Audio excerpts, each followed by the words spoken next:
here. If this is the first time that you're clicking on my face, my name is Dr. K. I'm a family physician and a cosmetic doctor, and I make videos on skincare, health and wellness, and cosmetic procedures. Just a couple of things before I jump to today's video. One, I've got timestamps and links to any specific products down in the description. And two, if you like this sort of video, then why not consider liking this video and subscribing? That's it. That's it. Let's just get on to today's video. Everybody knows that ingrown hairs are a very common occurrence resulting from shaving. If you shave, wax, thread, tweeze, anything that involves removal of hair, that can potentially cause ingrown hairs. So now we're on to the active part of the video, which talks about what you actually need to do should you have an ingrown hair that's looking at you saying, what are you gonna do about me? I'm here to stay. Well, now, if you watch this video, you'll know exactly what you need to do. So the first thing is don't do anything. Crickets. What the hell am I meaning? What am I talking about? Don't do anything. Yes, I mean it. When the skin is red, it's itchy, it's irritating, we have a tendency to overdo things. We start poking at it, we start scratching it, we start picking at it, we start fiddling with it. Our hands can harbor bacteria, even with all the hand washing that we do. So by poking, scratching, itching, picking, we're introducing infection to the skin. So rather than making things better, it can actually make things worse. The best thing, at least right now, is to avoid picking at it. Let it be. Let it be. Step two is that once you've done step one, which is to not do anything, is now to have a look at the area and check what can you actually see. The reason why I'm asking you to have a closer look is to check for certain additional things. Can you see the hair follicle that's actually trapped underneath the skin? Does it look like you can grab it and release it? Can you see signs of infection? Is there pus? Any of these things you need to take stock of and appraise before jumping in and doing the most. So once you've done step 1 and 2, the next thing is now you can actually start doing something. But when it comes to treating razor bumps, ingrown hairs, and anything to do with hair removal, the two main things are exfoliation and moisturization. Those things are like, why can't I control my hands? But those things are like this. That is your weapon to get rid of this ingrown hair. So how do you exfoliate? Simply by using those products that I mentioned earlier. They work. They work. So pick one, anyone that you like, anyone that sounds good to you. Just pick one from the list. What you then need to do is start a regime. The same way you start an exercise regime, now we're doing a get rid of ingrown hair regime. And your regime will be twice a day. Best timed with when you have a shower in the mornings or evenings. And then the other times where you don't shower, or if you do shower, you do it then. But if you don't shower, you just wash and cleanse. I don't know why I'm getting a tongue twisted talking about morning and evening, but you just get what I'm trying to say, which is twice a day. What you would do each time is you cleanse your skin, and I would recommend to use a gentle cleanser. Don't be aggressive with scrubbing. Do not use loofahs. Do not use scrubs. St. Ives apricot scrub is banned. Do not touch that, okay?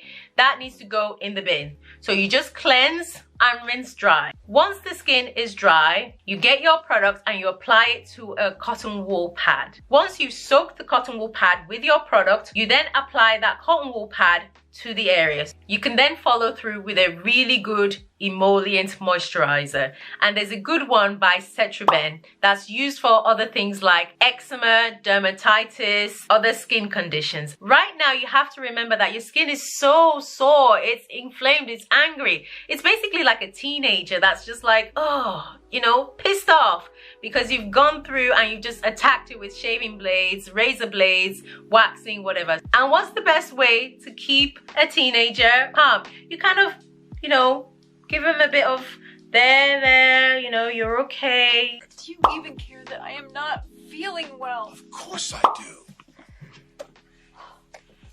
There. Thank you.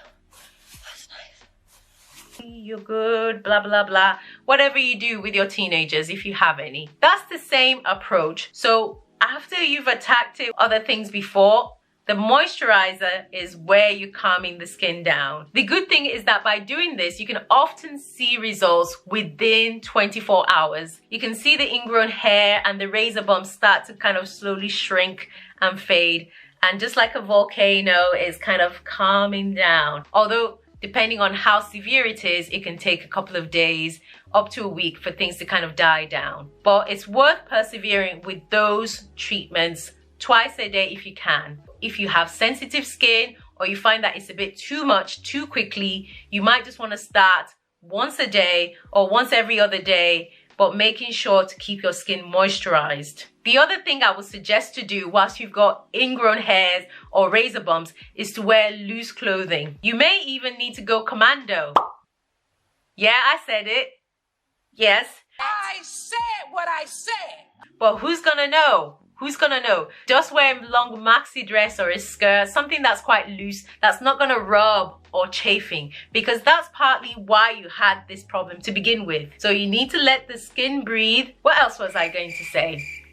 Oh yeah, if you want to, as an additional extra, you can also use a mild steroid cream. These are usually available over the counter in many countries. Steroids are amazing at treating inflammation. So you can also apply steroid cream, usually twice a day for up to 7 days. Don't use it for any longer than a week. If you're finding that after a week of using steroid creams, your situation is not getting better, or in fact, it's getting worse, that is the point that you need to start calling your doctor and saying, hello, this is not getting better. What am I supposed to do? That's your basic, let me get rid of my ingrown hair in a nutshell regime. If we're going back to step 1 or step 2 and you have a look and you can actually see the hair, it's kind of poking its little head. It's saying, hey, look at me, or you can see it, and it just, you know, just like Free Willy, it just wants to be let loose. You can actually let it loose. You can set it free, but with conditions, okay? You can't go digging blindly, as in, this is not pin a tail on the donkey kind of business. We're not doing that. And you have to be careful and gentle. There is a specific technique of what you need to do. And you can do this if you have tweezers or a safety pin. Once you've sterilized your instruments, you can now use that to free up the hair. And I will demonstrate. And this is very high tech, what I'm about to do. You're not ready for this level of high tech graphics, okay? So I'm going to demonstrate how you free up the ingrown hair. Are you ready? Watch this. So this is your skin, and this one. Okay, let's use this little piggy. So this is your skin. This is what I mean by high tech. And this little piggy represents the ingrown hair. So what normally happens with ingrown hairs is that you can see the hair kind of looping and it's trapped. So what you then do with your sterile tweezers or your sterile safety pin is you kind of you're looping the safety pin underneath the hair. In this little hole here is where your tweezers should go. With that tweezers, you're just trying to flick up the hair.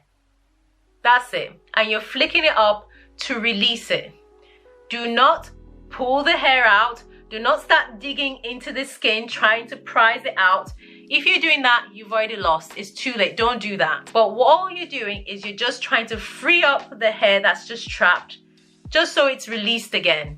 If you pull it out by the root, you're just going to repeat the cycle, because what will happen is that a new hair will just come up in its place and get trapped under the skin. So you're just trying to free up the hair so that it can go about its business, and all that inflammation, the redness around the hair follicle then starts to settle down.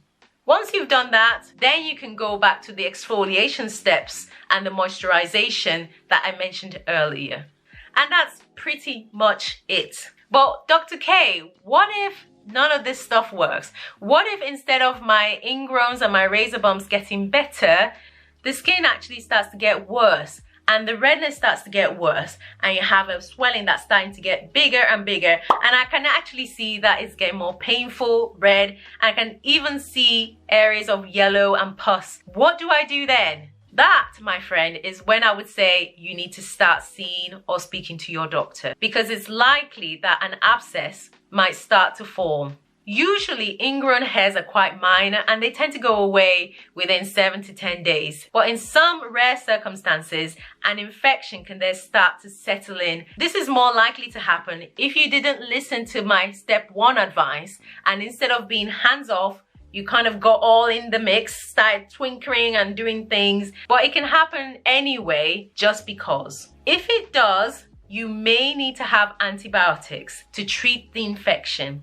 And these antibiotics are usually given orally. Antibiotics though don't work like that. They normally have to be absorbed into the body and start to work on the infection. And that process can take about 24 to 48 hours. So during that time, just apply warm compresses, take any painkillers if you need to. You can still use steroid creams like I mentioned earlier. You're playing a waiting game over that 24-48 hours to see if the antibiotics work. In most cases they do, and that's all that's needed. But some people and some types of infections don't respond so quickly to the antibiotics. And you'll see that right in front of your very eyes, because the infection gets bigger and the abscess gets bigger and the swelling and the pain gets bigger. If it starts to get big enough, you can actually start to feel unwell systemically.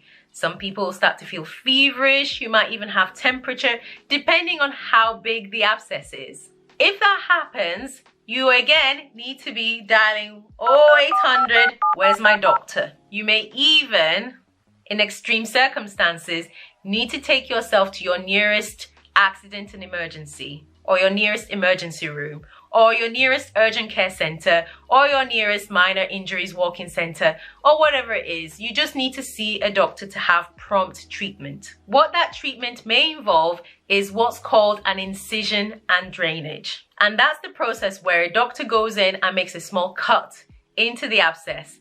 And yes, it does sound as gross as it seems. So they make a small cut, and just the same way, you know, you kind of puncture into a balloon and all that air is released, that's the same rationale. So we make a hole so that all that pus, all that gunk, all that kind of mushy stuff starts to come out. And that makes us happy as doctors. We like to see gross stuff come out, because better out than in. Better out than in, I always say.